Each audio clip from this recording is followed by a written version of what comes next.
நம் தேவனாகிய இயேசு கிறிஸ்துவினால் உங்களுக்கு கிருபையும் சமாதானமும் சந்தோஷமும் உண்டாவதாக.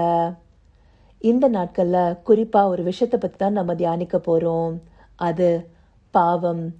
பாவமானது இந்த உலகத்துல பெருக்கெடுத்து கொண்டே போயிட்டு இருக்கு. மனுஷன் பாவத்துல விழுந்து போகிறான் அப்படிங்கிற உணர்வு நிலையற்றவனா மாறிக்கொண்டிருக்கிறான். அப்படி இந்த பாவத்துடைய விளைபலன்களை தான் நாம இன்றைக்கு நியூஸ்ல நம்ம சுற்றி நடக்கிற விஷயங்கள்ல நாடுகளுக்கு மத்தியில நடக்கிற யுத்தங்கள் மூலமாகவும் கேள்விப்படுறோம். அப்படி பாவமானது அதிகமாயிட்டே இருக்கு. இந்த பாவத்தை பத்தி நாம அறிந்து கொண்டு அதுல இருந்து விலகி இருக்கணும். இந்த பாவத்திலிருந்து ரட்சிக்கிறதுக்காகவே நமக்கு ஒரு ரட்சகரும் கொடுக்கப்பட்டிருக்காரு. இதை நம்ம நற்செய்தியாவும் அறிவிச்சிட்டு இருக்கோம். அப்படி அறிவிக்கிற நமக்குள்ளேயே இந்த பாவமானது சில நேரங்கள்ல வருது. அதை உணர்வு நிலையோடு பார்க்கும்போது அதுல இருந்து விலகி இருக்கலாம். அதற்காகவே இந்த நாட்கள்ல நம்ம பாவத்தை குறித்து பார்க்க போறோம். இன்றைக்கு முதலாவதாக அது குறித்த வேத பகுதியா நாம பார்க்கவிருக்கிறது ஆதியாகமம் 4வது அதிகாரம் வசனம் 7. Genesis chapter 4 verse 7. நீ நன்மை செய்தால் மேன்மை இல்லையோ? நீ நன்மை செய்யாதிருந்தால் பாவம் வாசற்படியில் படுத்திருக்கும். அவன் ஆசை உன்னை பற்றி இருக்கும்.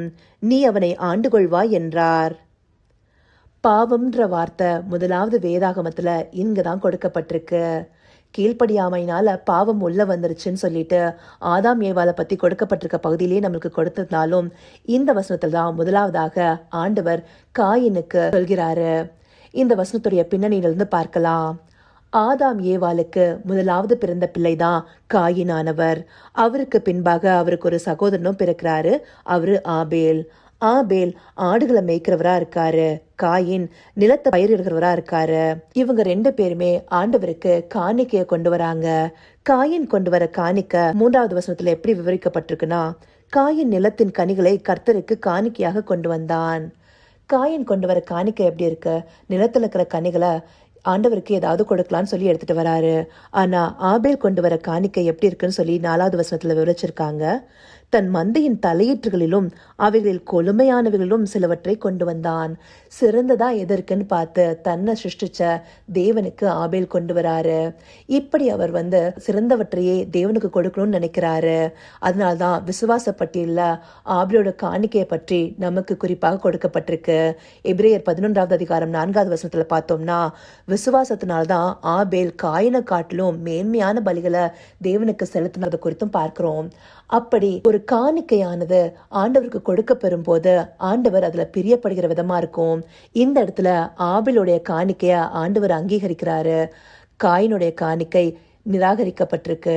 இப்படி நிராகரிக்கப்படுறதுனால காயினுக்கு எரிச்சல் உண்டாகுது. அவருடைய முகநாடி வேறுபடுது.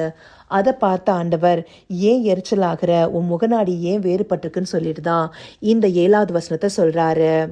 இந்த இடத்துல நன்மை செய்தால் மேன்மை இல்லையோன்னு ஆண்டவர் கேட்கிறாரு. காணிக்கை நல்ல விதமா கொடுக்கறது தான் நன்மையா நம்ம கேட்டோம்னா, அப்படி அல்ல. பூமியும் அதன் நிறைவும் கர்த்தருடையது. இந்த பூமியில இருக்கிற எல்லாமே கர்த்தருக்கு சொந்தமா இருக்கும் போது மனுஷன் கொண்டு வர காணிக்கைனால அவர் எந்த விதத்திலையும் அவருக்கு எல்லா விஷயமும் கிடைச்சிருங்கிறது இல்ல.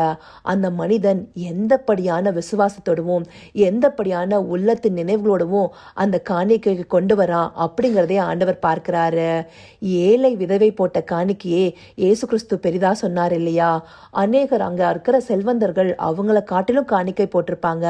அப்ப எண்ணிக்கையை காட்டிலும் அதை எப்படி நம்ம கொடுக்கிறோம், எந்த மனதோடு நம்ம கொடுக்கிறோம் அப்படிங்கறத ஆண்டவர் பார்க்கிறாரு. அப்படி உள்ளத்தை பார்க்கிற ஆண்டவர் நன்மையான விஷயத்த செய்யறதுல நமக்கு மேன்மை இருக்குங்கிறத இந்த வசனத்துல முதலாவதாக சொல்றாரு. நீ நன்மை செய்யாதிருந்தால் பாவம் வாசற்படியில் படுத்திருக்கும்.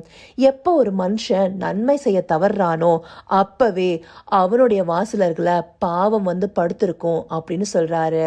அவனுடைய வாசல்னா என்ன? அவனுக்குள்ளார நுழையிறதற்கு பாவம் காத்திருக்கும். அப்படிதான் சாத்தான் ஒரு கண்ணியை வைக்கிறான் அப்படிங்கறத ஆண்டவர் இங்க காண்பிக்கிறாரு. அது சொல்லிட்டு அவன் ஆசை உன்னை பற்றி இருக்கும். அவன் இங்க உருவகப்படுத்திருக்கிறது பாவத்தை. அந்த பாவம் எப்பதா இவனை பற்றி கொள்றாங்களோ ஆசையோட இருக்கும். அப்போ நீ அவனை ஆண்டு கொள்வாய் என்றார். நீ அவனை ஆண்டு கொள்வாய்னா என்ன? அந்த அதிகாரத்தை நம்ம கையில் எடுக்கணும். அந்த வெளியே படுத்திருக்கிற பாவத்தை உள்ள கொண்டு வர்றோமா வேண்டாமான்னு சொல்லிட்டு நாம முடிவு பண்ணணும். இதே வசனத்தை ஆதியாகமம் 3வது அதிகாரத்துல 16வது வசனத்துல ஸ்திரீயை நோக்கி ஆண்டவர் சொல்றாரு, உன் ஆசை உன் புருஷனை பற்றி இருக்கும், அவன் உன்னை ஆண்டு கொள்வான் என்றார். அந்த ஸ்திரீயோடைய ஆசை புருஷனை பட்டிருக்கும் போது புருஷனானவன் தான் ஸ்திரீயை ஆண்டு கொள்றதற்கு ஆண்டவர் அங்க அதிகாரம் கொடுக்கிறவரா காட்டியிருக்காரு.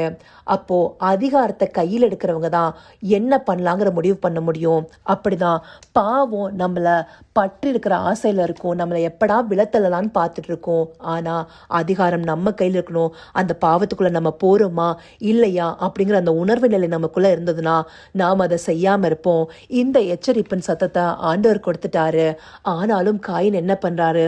அடுத்த வசனத்திலேயே நம்ம பார்த்தோம்னா, தனியா தன்னோட சகோதரத்துல அவர் இருக்கும் போது ஆபேலுக்கு விரோதமா எழும்பி அவரை கொலை செய்யறாரு அப்படின்னு சொல்லி நம்ம பார்க்கிறோம்.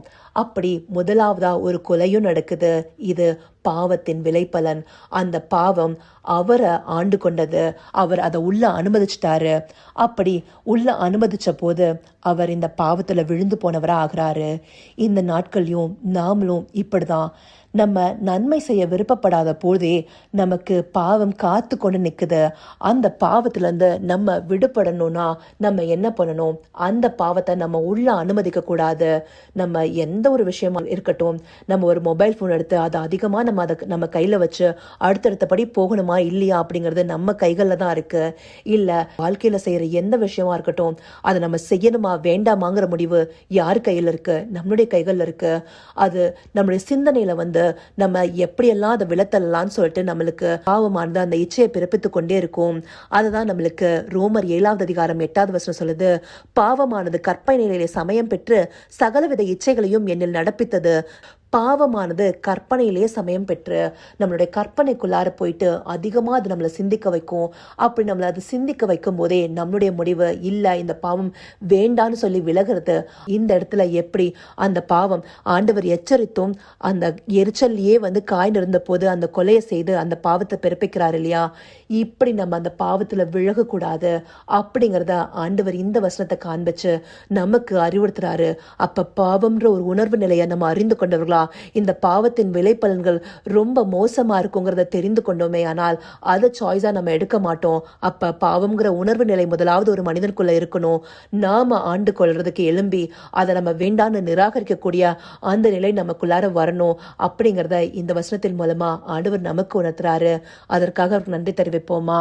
கர்த்தாவே, தேவாதி தேவனே, உமக்கே இந்த வேளையில் நன்றி செலுத்துகிறோம் ராஜா.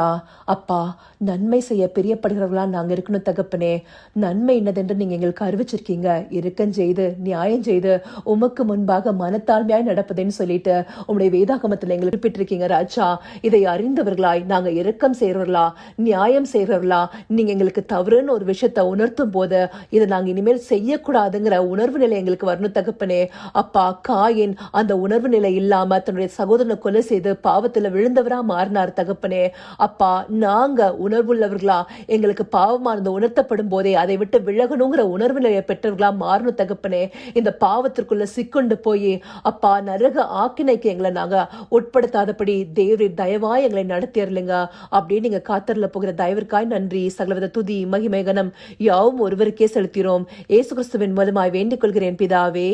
ஆமென், ஆமென்.